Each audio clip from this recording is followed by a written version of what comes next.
రాష్ట్ర ప్రభుత్వం పలువురు ఐఏఎస్ అధికారులను బదిలీ చేసింది. కొందరు గ్రూప్ 1 అధికారులకు అదనపు బాధ్యతలు అప్పగించింది. ఈ మేరకు ప్రభుత్వ ప్రధాన కార్యదర్శి రామకృష్ణారావు ఉత్తర్వులు జారీ చేశారు.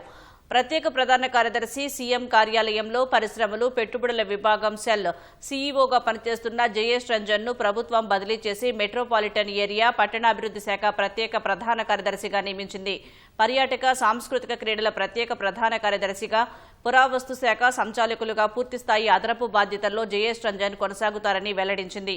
పరిశ్రమలు, పెట్టుబడుల విభాగం సీఈఓగా ప్రభుత్వ ప్రధాన కార్యదర్శి కె రామకృష్ణారావుకు పూర్తిస్థాయి అదనపు బాధ్యతలు అప్పగించింది. రాజన్న సిరిసిల్ల అదనపు కలెక్టర్ గరిమా అగర్వాల్కు ప్రభుత్వం జిల్లా కలెక్టర్గా అదనపు బాధ్యతలు ఇచ్చింది. రాజన్న సిరిసిల్ల జిల్లా కలెక్టర్గా ఉన్న ఎం హరితకు టీజీపీఎస్సీ కార్యదర్శిగా బాధ్యతలు అప్పగించింది. పరిశ్రమలు, పెట్టుబడుల శాఖ అదనపు సీఈఓ నరసింహారెడ్డిని మూసీ నది అభివృద్ధి సంస్థ ఎండీగా నియమించింది.